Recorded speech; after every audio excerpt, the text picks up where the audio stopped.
So I have the great privilege of being here today with Tony Selimi. Good morning, Tony. Good morning, Peter.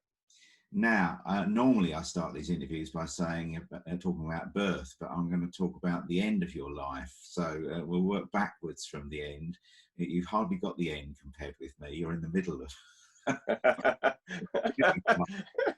But we'll assume that we'll bypass birth for the moment and go to what you do now. And it's a wonderful story of how you help people. What are your sort of main things that you try to do that clients and people could be, very interested in?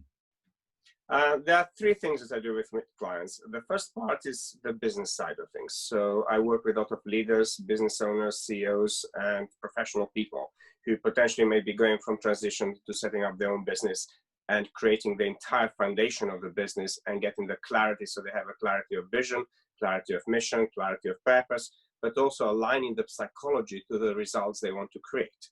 Because psychology is the key of creating anything in your life. So that's one part of the people who come to me specifically professionally, whether it's wealth building, whether it's business building, products, ideas, so innovation. And potentially with some of my clients, I'm actually inspiring their teams as we go through this process of what they need to do in navigating this uncertainty that creates a lot of anxiety, a lot of depression, a lot of, I would say, mental impact on the employees. So that is just the business side of things. But then I work with a lot of individuals who basically, they have their own dreams, but potentially they might have their own roadblocks, potentially might not have the clarity where they need to go, or they might have relationship issues at home, or conflicts, or anger issues, or depressions. And I've helped a lot of people with addictions and mental health problems. So this is the part where basically the focus is on the client, meaning the work is integrated in a way that it's client focused. Hence why I first have a session, which I call a breakthrough 2-hour session, to see why is it the client would love to invest in something like this. Because people who come to me, usually they've done a lot of personal development work, they've done a lot of reading their books, and they just need to break through those next walls to get them to where they want to be. And then this a small part of the people, because of my, a lot of people call me hands of light person, and the healing work that I've done over 30 years, I do get a small percentage of clients to have them with the range of health issues, so they can actually psychologically, they can go through that, but also set up the psychology needed for the body to come back to perfect healing. I think a lot of people call me hands of death, so we could perhaps compromise. setting aside. That's a joke, by the way. I'm glad you got it. Some people. So actually, that's perfect. So helping businesses, helping individuals, and dealing with sort of the blocks. Sometimes it is the health blocks and the relationship issues that stop people achieving their dreams. Absolutely true. So, and you write a few books as well, don't you? Yes, I mean, my life changed, Peter, when I was made redundant in 2009, 2008, when the last financial crisis that hit the world impacted so many people. But also I had, back then I used to do coaching outside of my technology world. And it was more of a hobby, more of a thing, mentoring people and coaching people who actually needed my help. And I lost a couple of friends who worked for Lehman Brothers and from other banks who basically committed suicide. And that was for me a wake-up call that I'm heading that road myself. And as a gay man who doesn't have children, my first family, it's my sisters, my brother, their children, my parents. And because I come from a civil war zone, during those times, my family, I had a lot of people that I lost during the war, but the people who remained, I wanted to support them. So all of my resources that I was earning back then would be will be spent either to help my family or help myself to go to the next level. So in 2009, when I was told I'm the last one to go from the company I used to work back then, I found myself totally lost. I found myself back on the streets, and I found myself, after working 19 years to get off the streets, I don't think this time I could make it. So to the point that I even attempted to commit suicide back then, because I had so much pressure about helping people and how I'm going to pay and how I'm going to support the people I love. And everywhere in the newspapers, everywhere, like doomsdays, everything was saying that, Tony, you're not going to get a job. You're not going to get back to where you were. And I went to the job center, and what I saw, it's queues of people queuing for things. And, you know, I spoke to a lot of people. I spoke about their worries, about their anxieties. I spoke about their lives. And here I am reflecting, highly educated guy who spent 10 years going from living homeless to climbing the corporate ladder and creating the success and graduating from one of the top universities, is at a job center queuing for 65 pounds. That really shocked me because, you know, I lived for 19 years being told by media, by a lot of people around me, that refugees come to this country to milk the system. And here I'm thinking in the, you know, looking at every adversity I went through, looking at the millions of lives that were lost in civil war in Yugoslavia, and I'm asking myself, is this what it means to be a refugee? Is this what it means to be a teenager who just gone through war and almost lost my life many times and lost the people's one, that through all that struggle, whether it's me from Yugoslavia, the people from Syria, or other parts of the world who escaped somehow, or maybe people helped them, like I was helped to come in a safe haven, to be for 65 pounds. So my entire psychology around refugees and migrants changed in that moment. And it was 65 pounds. I have been to the job centre once myself in 2008 or around that time. Yes. And I decided never to go again. The people were not like people like yourself who were able to help people. They just say, go and look at the computer. I mean, it was just, if anyone really wanted a job, and I was just thinking, well, there isn't much going on now. I thought I'd better go down and see if I can get this 60. I thought it was 64, but 65 pounds. That's it, yes. Anyone actually seriously trying to get a job were completely disempowered, which is why people need people such as yourself. But I want to take you back now, because you've set out a fantastic agenda. But like the BBC programme Hard Talk, you know, we need to probe the basis of your competence, really, because I know there's a lot there from the little bit I found out about you. And you've given a couple of clues. You started life in Macedonia, but by descent being Albanian, and you were involved in a civil war. I mean, tell me a little bit about what that was like in terms of what it was like, and indeed what you learned from it.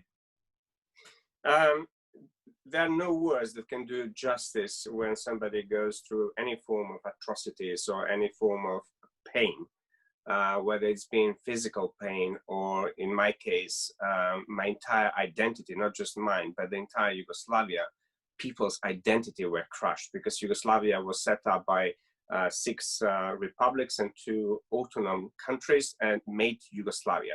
So you are born in a country where you are told from a very young age, this is your identity. And then all of that pride, I mean, President Tito was renowned around the world before the Yugoslavia breakout. You know, at his funeral, we had millions of people, including the head of states, including the British royals. So it was one of the last funerals at that level that everybody from around the world attended his funeral. So it's a very respectable person. But as a result, we as children grew up in a communist country with a specific ideology about who we are, what we are there to do, and the kind of identity you create around that. So that was the part that later on happened when the civil war started. But before that, you know, being born in Macedonia and being of ethnic origins, and also coming from parents who come from different religious background, who actually, you know, they transcended their religion, they just got together in love. And in communist Yugoslavia, religion wasn't really promoted. It was something you have at home. So you had people cross-marrying from different cultures, from different religions. People were just making love and having families. They weren't really thinking in terms of dividing themselves from creed or religion. So being in Macedonia during this transition time, I can never forget when President Tito died, because there was no single person who did not cry. children cried, every adult cried, every person in the entire country was going through that grief. But as part of that, it also gave rise to the nationalism that happened in former Yugoslavia that led to breakup of Yugoslavia, because we did not have a stable leadership back then. And the processes they put in place, and when I started as a child, I was 9 years old, seeing how people would argue in parliament, and how suddenly we're seeing people, you know, being aggressive in parliament. That was a whole new reality we were learning. And deep down, as a 9 years old, I knew it's going to lead to civil war, which it did in 1988 and 89 when the whole thing broke out. But as part of me growing up in that culture, I had to deal with different bullies around me, partly because of no fault of my own, being born as a mixed product. Secondly, going into a school that was, I went one of the top math schools in former Yugoslavia in Macedonia, Rade Jović Korčagin, and I was the only Albanian studying in one of the top math schools. And despite the fact that I was one of the top students, and I won many awards as a kid from that school, I was consistently bullied by professors who came from an ethnic origin, Serbian ethnic origin and Macedonian ethnic origin. And being the only Albanian in there, I used that bullying, daily bullying, to really force myself to study and show that I am worthy. And that was just one part of it. Then I went to university in Zagreb, and I was so free and so happy, because Zagreb in Croatia, it's very different culture from Macedonia. It's almost like an upgraded culture. And suddenly I became free. Here I am with nobody judging me about it. So I finished the first year at university, one of the top engineering universities in former Yugoslavia. And then the war started. I was conscripted by the Yugoslav army straight into the war. So, you know, suddenly I lost contact with all of my family, and not just me, but everybody during this period of time when the army took you from the school straight in the army and straight trained to be a killer. And you are only 18, going for 19 when this is happening. So frankly, it happens so fast. And before we know it, my last conversation with my dad, who also in former Yugoslavia, before he started his restaurant businesses, he was an officer in the army. So, you know, for me, when I saw what was happening in the army, when I told my parents, you know, I need to get out of here, it was almost dishonoring the family. And that was not just me, it was for every child, because you are trained. If you are not for the army, you're not for home, you're not for marriage, you're nobody. So after you go through the training of the army, when you come back, majority of the young men back then would get married, have children, and, you know, if you were to ask for a girl to marry, the first question would be, has he been in the army? So it was a whole different setup that psychologically you are left alone. And then we have the civil war that nobody knew who's shooting and who's killing. And then you have to go through that. And on many occasions, I don't even, I can't, the only thing I think is some God out there, some angel has been supporting me through this journey. And one of the generals who helped me to get out of the situation where more than half of my unit got murdered and brutally killed. And then I ended up, my mom, borrowing money from our neighbors, because my dad was back then in Bosnia and they were all locked down.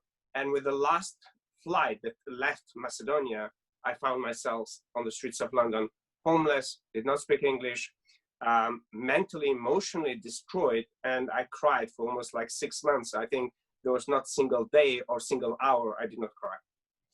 I mean, from your story, relating it to how people either pick themselves up or stay. I used to say 25 years ago when I started my business that people say, how did you do it? I said, well, I put myself in a ditch. I didn't have that experience that you've had, which I'm really pleased about, actually. But nonetheless, I didn't have to go through that. But I put myself out of work. And I now tell people that some people, when they get in a ditch, they stay in it, and some people crawl out. And you obviously are of the type of person, which is why it's so important for you to be someone who inspires others to do that, to help people when they're stuck, to get out of the ditch. I think is really a takeaway for that. But I can't compare your experience to my sort of startup, but we're not here to talk about that. I do, however, want to talk to you about jump forward to 2009 again, because the thing that you sort of put in about suicide, I happen to know that that's a real outcome for people, because I wrote a song, a satirical song about someone jumping off a cliff because their life was hopeless. I called it Fiscal Cliff. It was a song about finance. So it really resonated with me, but I don't wish to dismiss the seriousness of this. So you started your business around that time. I mean, are there any lessons for people trying to do the same right now that you would transfer to them?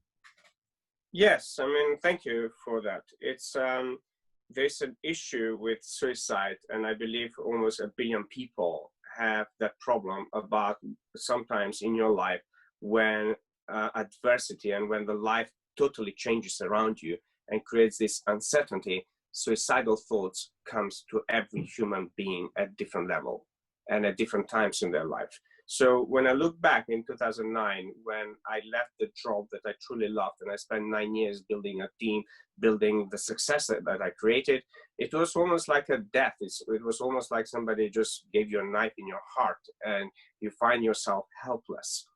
And, fortunately for me, I did not have children to come home to face the little things that run around like angels, and you need to support them. But there are many people in the world that, they have to face something which is almost impossible for most men to face out there. Women are built somehow more emotionally strong, but for us as men, nobody teaches us how to handle emotions. Over the last 30 years, I worked on emotional intelligence and understanding emotional intelligence. And with every male client I've had, majority of their dictionary, it's limited to be able to express the emotion. And I want to interject there because I want to resonate again, because as a generality, it's not true for all men and women, but men, and particularly your story of having to be strong and fight in the army, we're all driven to, boys don't cry, as they say, and we're not allowed to do this. This is absolute bullshit. And we're taught to, use more testosterone to fight and what have you. And cultures particularly reinforce that. I was thinking back to your experience of having to do this and having to do that. And if you weren't doing that, there was something wrong with you and all the rest of it.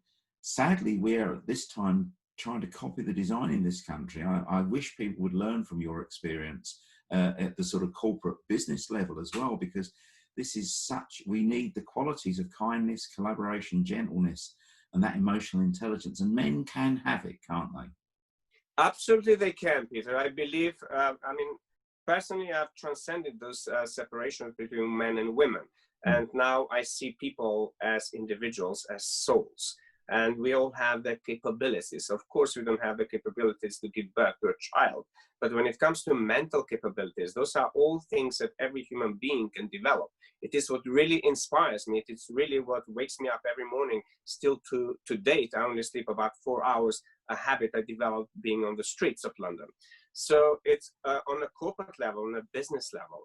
I cannot stress enough how important it is to bring mentors and coaches and people with certain experiences to inspire people. Because sometimes, Peter, I have been through so much that that's why I keep writing books. One word somebody can tell you, it's almost like somebody's giving you that hand when you are in that ditch and gives you hope for you to be able to climb it. One single word. When people tell me, what it takes to change your life, my response is one word. Because one word can be that hand to somebody that can just make that first step. Because as human beings, that spirit inside of us, using this powerful body, can do miracles. And we've seen that across the board. We've seen that with shows like X Factor. Look what Simon Cowell is doing with the world. I just get inspired that he goes around the world, created most inspiring show, and brings talents from every walk of life that nobody would ever heard otherwise. And there are so many cases like that. That's what inspires me, because I believe that in every human being, there is the intelligence that once awakened, we can be a force for good for humanity, for ourselves, for our family, for our countries, for our businesses, for our leaders, for everybody around us. And we have transcended those stages of just look at ourselves. If our neighbor is not good, we're not going to be good. If our community is not good, we're not going to be good. If our social environment is not going to be good, we're not going to be good. If our town is not good, we're not going to be good. If our country is not good, we're not going to be good. And if the world is not good, we're not going to be good. So I think it's time for us to awaken that consciousness within ourselves that we are interdependent species. This is what led in me writing #loneliness, the virus of modern age, because as I traveled globally to work with all sort of range of clients, I saw this loneliness between people, and we are connected in our hearts. If you sit down at human level and listen to people, every person has a story, and behind that story, either there's a triumph or there's a deep pain that the person has not yet learned how to overcome. So we are, I would say, creatures that God created us with the ability to learn. And this is what inspires me every day, what I do with every person who comes around me, to awaken that wisdom, that learning in themselves so they can find their own path. So another resonance there. There's a book by two Swedish professors, Kjell Nordstrom and another one that's almost unpronounceable for me. But they talk about bowling alone, that people go bowling alone, you know, and they talk about loneliness and how we're connected. Lots and lots of relevant resonances there. Now, I want to turn to something else on your professional life now. I'm sort of allegedly noted for being a creativity consultant. And I get lots of entrepreneurs saying, well, we need more ideas to start our business. And sometimes I find that they need less ideas, actually. They need to execute ideas. I've met thousands of people who have a wonderful idea. And when you unpeel that for a few hours, and then you find out that nobody actually wants it, or they haven't developed it, and it is just an idea. And ideas are plentiful, but execution is more difficult. So, yeah, have you got any examples of where you've sort of help people to sort of focus? Because I think focus really matters as well as creativity. It's not an either or thing there. Absolutely. I mean, again, going back to the beauty of who we are, we can basically have millions of ideas, but people can get lost into that.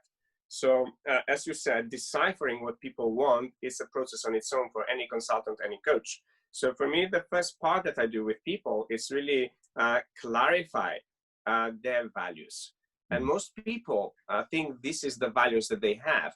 But one thing that I've learned many different processes about values, and one of them that I use is my own process, but also Dr. John DeMartini, who's one of the leading experts in the world around human behavior, from which I've been learning for the last 10 years. And he's one of the top scientists as well. So there's a process in the brain that basically, when I compared in the Unfakeable Code, the latest book I just finished, when I'm comparing the artificial intelligence and how we're designing that, and then I'm comparing the last 30 years of development of technology, there's a process in the brain that both I have created and also John has created, which really works. And I've seen both processes work in parallel and creates the same results in people.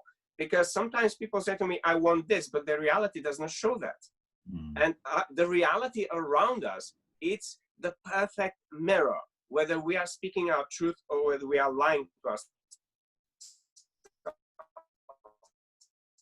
And one thing that I notice people, when it comes to working with businesses, entrepreneurs, leaders, CEOs, it's like a lot of us, sometimes we see other people and we want what other people want, which not necessarily means it is what you are capable of creating and doing.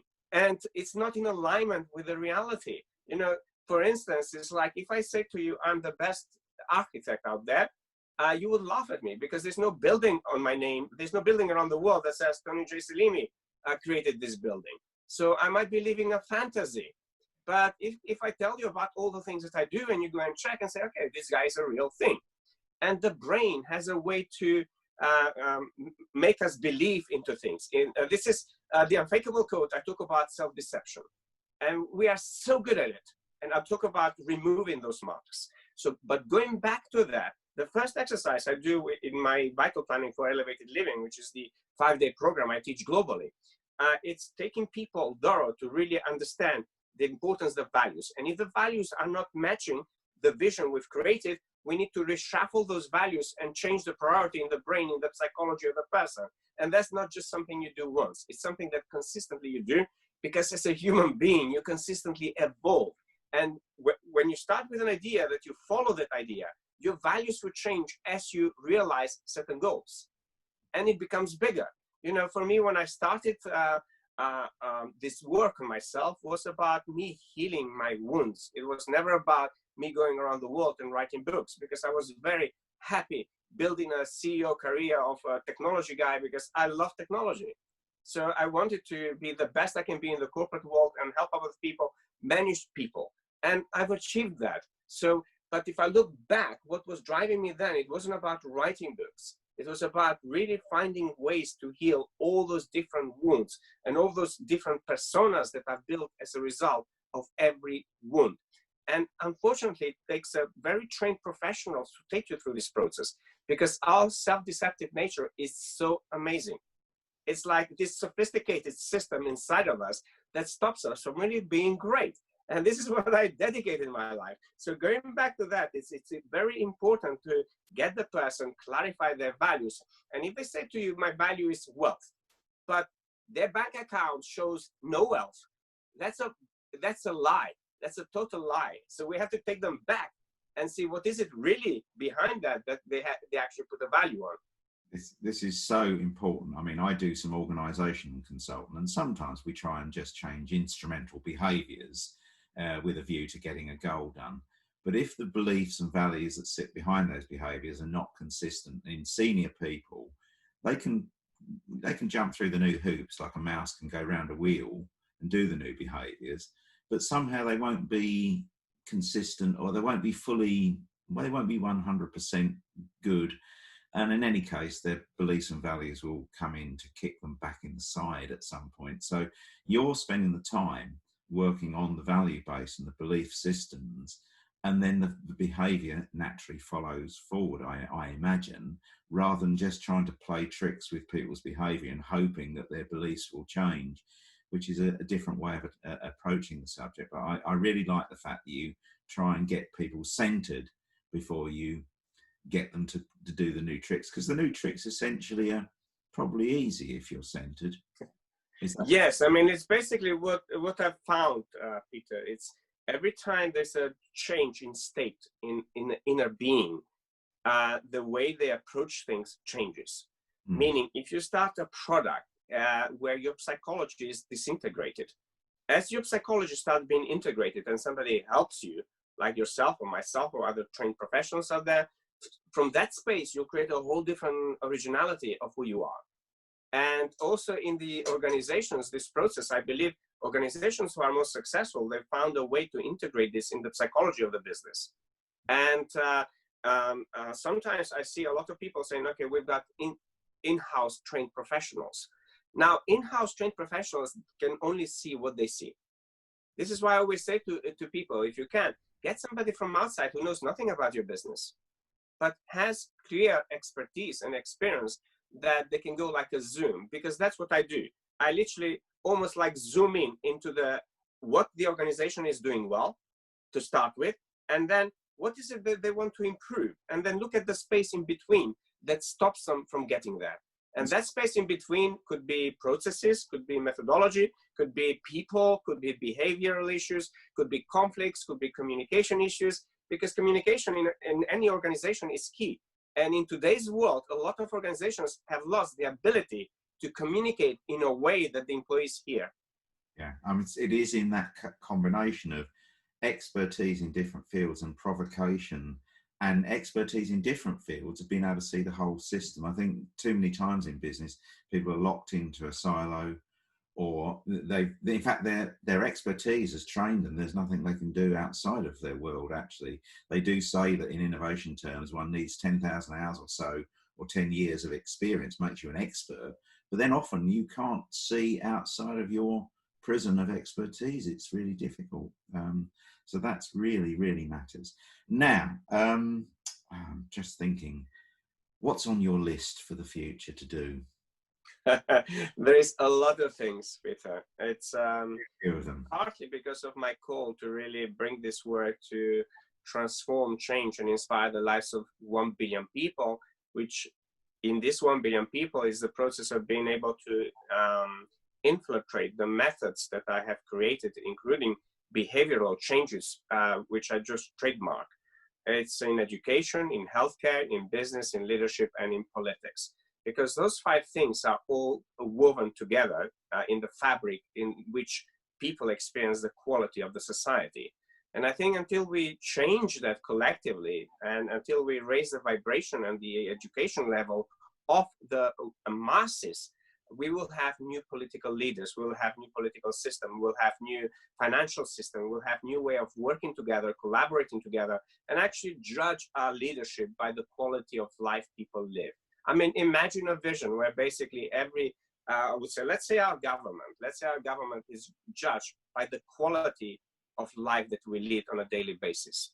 You know, that will create a whole new movement around UK, but also shift around the world, because we are a major power that can influence the world for better and for good. And to be able to leave something, I would say, you know, to leave a planet for the future children that they can enjoy and breathe and have the freedom we've experienced in our life. You know, it's a duty for every soul, each one of us, no matter what our political backgrounds, creeds, religion, race, or anything like that. It's inherent within us to be able to leave something better for the future generation. And that depends on all of us to work in collaboration. And many of the world's economists are now saying that the quality of a country's output should be judged by well-being and health and other things, and not GDP. So you're completely consistent. I wish that we could change some of the key leaders in our country, and I think you have the tools and methods to do it. And I would add the gravity of having come, you know, not stayed in a war zone and not stayed in the ditch, have decided to do something different about it, and against a lot of odds actually there, because you mentioned being gay, and how I know from personal experience a lot of my gay friends know exactly what you're talking about. In terms of being, and we do need that diversity of thinking, not compartmentalization of who we are, whether a man, woman, this, that, the other. This is bullshit. We need humanity in the human race. So this is fantastic. How do we get in touch with you, Tony? Before I share how we get in touch, I wanted just to add in, because you asked me a question where I'm heading with this. Yeah. So basically, I've already started writing the next book called The Unfakeable Genius, which is about truly awakening spiritual intelligence within the individuals to become grounded leaders around the world. So being able to bring that into leadership and into business. So I'm writing a whole range of books that basically brings the person to a whole new level of awareness and consciousness. But also, as we haven't spoken about, it's about the documentary series, which is the one that we launched for my 50th birthday in December, called Living My Illusion. And the first episode is The Truth Hurts. And I would say, while the truth hurts, the lies do burn.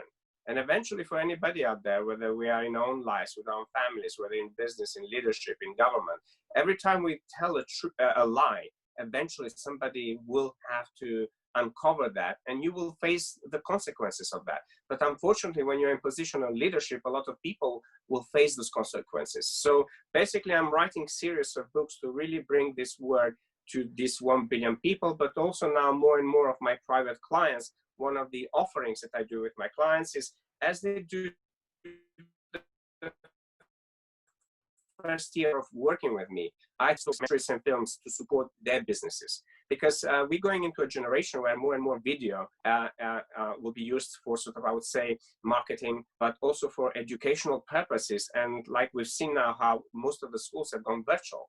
So, you know, we as people, we are thirsty for education, for knowledge, and every human being can teach you something. So, and as part of this journey, I realized that basically when my last clients that we did the first documentary, Living My Illusion, they are business owners, a wonderful British family with a technology company. And as I went to coach the business, I ended up coaching them as a couple. And they got so inspired by this work that they put the camera back at them to transparently show their journey, that although they are successful people, they are as vulnerable as somebody who's in the ditch. Yeah. And we're tackling issues such as, in the first documentary, we're tackling issues such as midlife crisis, and the differences between how women go through the midlife crisis and how men go through midlife crisis, and all the health effect, mental effect, depression, loneliness. So we're really talking about we squeezed 3 years of coaching into one documentary. And this is now, I want to promote that more and more with all of my clients who are coming forward once they've seen this documentary now, and it won many global awards around the world, to basically capture their story, their transformational story, as a real life story, not something that we see as a fiction. People want to be related to them, to see how they go from where they are to somewhere where they want to go in a safe manner, but also showing that you have to go through adversity. There's no success without pain. And we sort of thinking that we can have anything we want in our life without having some form of pain. Absolutely. Pain is part of that. So basically documentaries and films are developing more, but with every book, the books are written in a way that every chapter becomes a documentary. Every chapter becomes a story. Every chapter becomes a training program. And also bring this globally to as many people as possible. So I'm really focused in that vision to really bring this work and create more work for people to improve their lives. And so the business are better, leaders are better. You know, we're having we can see now how much the NHS suffered as a result of not having somebody supporting the doctors and nurses to this on a psychological mental health level. Okay. So, you know, it's sort of, I'm hoping to bring it to this to as many people around the world, but also to partner up with a lot of other people out there who are called to leave a better world behind. And absolutely, we need more people. I was going to say men. Men are a particular target. We need more men to be as open about success and failure. I often say to people, without darkness, there can be no light. And one of my great sort of favourites as an emotionally intelligent leader is Sir Richard Branson, who gave me an interview. And he is honest about the number of failures he's made, and, you know, alongside tremendous success. You know, we need more people who are going to be open and transparent and admit mistakes as well. So how do we find you? People can go to my website, which is tonyselimi.com, TonySelimi.com, and you have links to all of my social media. And also they can, from there, they can email my team and my PA, who always responds to people's queries. And this video will, of course, find its way onto YouTube, and I think we'll do a LinkedIn article to it as well, and some other things. So we are socially distant here, so I'd like to shake your hand. But thank you so much, Tony, for an absolutely fantastic tour of your life, and more importantly, how you like to give back to people who are struggling with being an entrepreneur, being a business leader, struggling with health, and finding life either lonely or troubling if they're working like in health context or in the current age, and having to give 20 hours a day of their life to people. This is tremendously stressful, and we desperately need people like yourself. Thank you so much. Thank you from the bottom of my heart, and everything you're doing as well, because as a change maker, all of us in our own ways, we're looking to help as many people as we can, because that's for me what business is all about. Changing the lives of as many people as you want.